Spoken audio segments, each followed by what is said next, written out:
In page 100, first question. The perpendicular from the square corner of the right triangle. This is right triangle, square corner is this. That means angle 90 degree. അതിനെയാണ് square corner എന്ന് പറയുന്നത്. അവിടെ ഒരു perpendicular ഇങ്ങോട്ട് വരയ്ക്കുകയാണ്.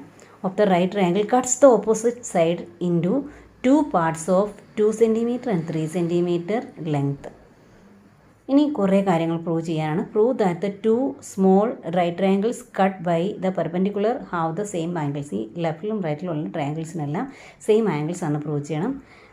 Then taking the length of the perpendicular as H, ഇതിനെ h എന്ന് എടുത്തിട്ട് prove that h/2 is equal to 3/h എന്ന് പ്രൂവ് ചെയ്യണം. ഇനി അടുത്തത് calculate the perpendicular sides of the large triangle. Large ട്രയാങ്കിളിലെ പെർപെൻഡിക്കുലർ സൈഡ്സ് ആണിത്. കാരണം ഇവിടെയാണ് 90 വരുന്നത്. 90 ഉണ്ടാക്കുന്ന സൈഡ്സിനെയാണ് പെർപെൻഡിക്കുലർ സൈഡ്സ് എന്ന് പറയുന്നത്. ഇത് രണ്ടും കണ്ടുപിടിക്കുക. Fourth question is prove that if the perpendicular from the square corner of the right triangle divides the opposite side into parts of length. ഇതിന് വരെ എയും ബിയും ആണെങ്കിൽ if the length of the perpendicular is H, ഈ ഇത് എച്ചുമാണെങ്കിൽ നമുക്ക് prove ചെയ്യേണ്ടത് h² is equal to AB എന്നാണ്. ഇത്രയും കാര്യങ്ങളാണ് ഈ ഒരു ക്വസ്റ്റ്യനിൽ ഉള്ളത്. ഓക്കെ, നോക്കാം. ഈ സെയിം ഫിഗർ ഇങ്ങോട്ട് വരച്ചു. ഫസ്റ്റ് ക്വസ്റ്റ്യൻ, അതിലെ ഫസ്റ്റ് ക്വസ്റ്റ്യൻ ഈ രണ്ട് ലെഫ്റ്റിലും റൈറ്റിലും ഉള്ള ട്രയാങ്കിൾസിലെ സ്മോൾ ട്രയാങ്കിൾസിലെ ആംഗിൾസ് എല്ലാം സെയിം ആണെന്ന് കാണിക്കുകയാണ്. അപ്പോൾ നമ്മൾ നോക്കുകയാണ്. Angle BAD is equal to angle BCA is equal. ഏതൊക്കെ BAD നോക്ക്. ആംഗിൾ BAD നമുക്കറിയാം 90 ഡിഗ്രിയാണ്, വലിയ ട്രയാങ്കിളിലെ. ആംഗിൾ BCA ഇത് 90 ഡിഗ്രിയാണ്.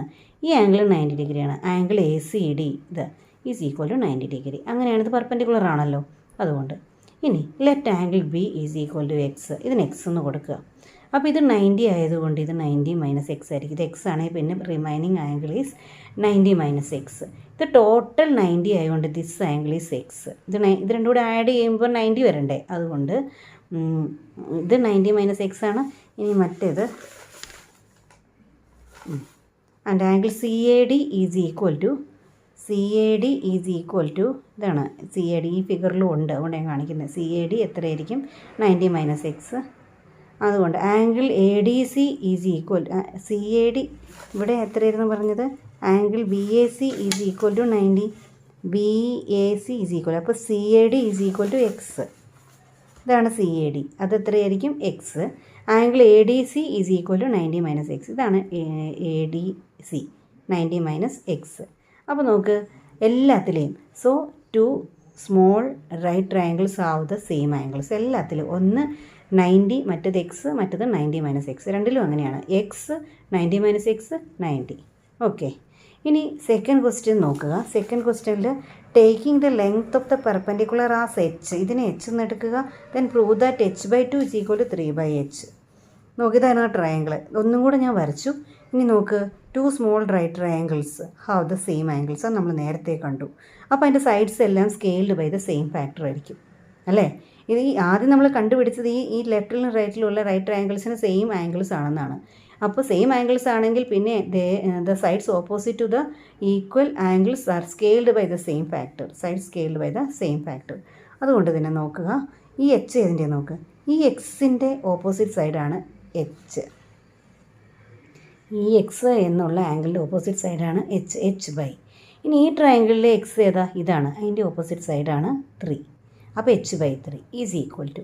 ഇനി ഈ ലെഫ്റ്റിലെ ആദ്യം ഈ ലെഫ്റ്റ് എടുത്താൽ പിന്നെ എല്ലായ്പ്പോഴും ആദ്യം ലെഫ്റ്റ് ഫസ്റ്റ് എടുക്കണം. അതിൽ 90 മൈനസ് എക്സിൻ്റെ ഓപ്പോസിറ്റ് സൈഡാണ് 2 ഈസ് ഈക്വൽ, അല്ലേ? 2 ബൈ ഇവിടുത്തെ 90 മൈനസ് എക്സിൻ്റെ ഓപ്പോസിറ്റാണ് ഏത്? എച്ച്. അപ്പോൾ നമുക്ക് പ്രൂവ് ചെയ്യേണ്ടത് ഇങ്ങനെയല്ല. എന്താണ്? 3/h is equal to h/2 എന്നാണ്. നമുക്കിതിനെ നേരെ തലതിരിച്ചോ. അങ്ങ് എന്ത് ചെയ്തു? റെസിപ്രോക്കൽ എടുത്തു. അപ്പോൾ എന്ത് വരും? 3/h ഈസ് ഈക്വൽ ടു, ഇതിനെ നേരെ തലതിരിക്കുക, h/2. അപ്പോൾ ഇതായിരുന്നു പ്രൂവ് ചെയ്യാൻ പറഞ്ഞത്. h/2 is equal to 3/h. അത് തന്നെയല്ലേ നമുക്ക് h/2 is equal to 3/h. അപ്പോൾ അത് കഴിഞ്ഞു. ഇനി third part, calculate the perpendicular sides of the large triangle. ഇതാണ് ലാർജ് ട്രയാങ്കിൾ. ഒന്നുകൂടി നോക്കുക. അപ്പോൾ ഇതിലെ പെർപെൻഡിക്കുലർ സൈഡുകൾ ഏതൊക്കെയാണ്? AB ആണ്. AB ഒന്ന് കണ്ടേ. This is the right triangle and perpendicular sides are 2 cm and h. അപ്പോൾ ഉറപ്പായിട്ടും പൈതഗോറസ് തിയറം വെച്ചിട്ട് AB ഹൈപ്പോട്ടനസ് കാണാം. AB is equal to √2 + H square. ഈ 2 സ്ക്വയർ എന്നുള്ളത് 4 ആയതുകൊണ്ട് നമുക്ക് വേണമെങ്കിൽ 4 + എച്ച് സ്ക്വയർ എന്ന് എഴുതാം. വേറെ ഒന്നും നമുക്കറിയില്ല, അതുകൊണ്ട് 4 + എച്ച് സ്ക്വയർ എന്ന് എഴുതാം. അതുപോലെ A D is equal to, ഇവിടെ നമുക്ക് എച്ചും 3ഉം ആണ്. അപ്പോൾ √3² + എച്ച് സ്ക്വയർ. അപ്പം നമുക്കിവിടെ എന്ത് എഴുതാം? √h² + 9. ഇങ്ങനെ നമുക്ക് എഴുതി വയ്ക്കാം. 3 പാർട്ടും കഴിഞ്ഞു. ഈ 4th പാർട്ട് നോക്ക്. Prove that if the perpendicular from the square corner of the right triangle divides the opposite side into parts of the length A and B and if the lengths of the perpendicular is H then h² = AB എന്നാണ് നമുക്ക് prove ചെയ്യേണ്ടത്. Figure ഞാൻ ഒന്നുകൂടെ വരച്ചു. ഇവിടെ എയും ബിയും കൊടുത്തു. ആംഗിൾസ് എല്ലാം എക്സ്, 90 - x, എക്സ്, ഇത് 90 ആണ്, 90 - x ഇങ്ങനെ വരും. വി ഹാവ്, നമുക്ക് നേരത്തെ ഇവിടെ കണ്ടതുപോലെ തന്നെ എഴുതാം. 2നും 3ക്കും പരസ്പരം എയും ബിയും കൊടുത്താൽ മതി. അപ്പോൾ h/b is equal to a/h എന്ന് എഴുതാം. എങ്ങനെ h/, കാരണം ഇതിൻ്റെ ഓപ്പോസിറ്റ് h ആണ് അല്ലേ, പിന്നെ ഇതിൻ്റെ ഓപ്പോസിറ്റ് b ആണ്, ഇനി ഇതിൻ്റെ ഓപ്പോസിറ്റ് a ആണ്, ഇനി 90 - ഇത് h ആണ്. അപ്പം നമ്മൾ എന്ത് ചെയ്തു? Cross multiplication. h × h, h², a × b, ab. അത്രേ ഉണ്ടായിരുന്നുള്ളൂ പ്രൂവ് ചെയ്യാൻ. ഓക്കെ, അപ്പോൾ ഇത്രയും പ്രോബ്ലംസ് എല്ലാം എഴുതുമ്പോൾ ഇതിൻ്റെ ക്വസ്റ്റ്യൻ ആദ്യം എഴുതിയെടുക്കുക. അതിനുശേഷം ഓരോന്നും ആവശ്യാനുസരണം പോസ് ചെയ്ത് വെച്ചിട്ട് വീഡിയോ കണ്ട് എഴുതിയെടുക്കുക. മനസ്സിലായില്ലെങ്കിൽ ഒന്നും കൂടെ കാണുക. അങ്ങനെ ക്ലിയർ ചെയ്തിട്ട് വീണ്ടും എഴുതിയെടുക്കുക. ഓക്കെ, എന്നിട്ട് ഫോട്ടോ എടുത്ത് സെൻഡ് ചെയ്യുക.